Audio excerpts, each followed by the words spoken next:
মাঠে থাকবে এবং প্রত্যেক দলকেই শুভেচ্ছা স্মারক ও শুভেচ্ছা পুরস্কার দিবে জেলা প্রশাসন।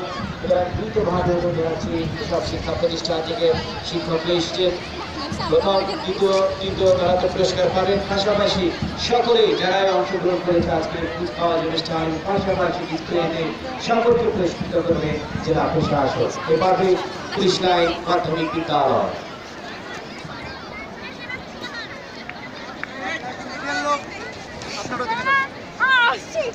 আমাদের স্যার পাঠাইছে, স্যার পাঠালো ওইদিকে যান, এখানে আপনাদের কারণে মার কাটা যাবে কিন্তু ওইদিকে যান। স্যার ওইখান থেকে ঠিক আছে, আপনারা ওইখানে দাঁড়াই পরে করেন না, ওইখানে দাঁড়াই করেন।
অনেক অনেক ধন্যবাদ পুলিশ লাইন্স মাধ্যমিক বিদ্যালয়কে অনবদ্য এবং প্রতিকূলে করতে আসবে বাঁকুড়া শিক্ষাঙ্গনের ঐতিহ্যের ধারক বাহক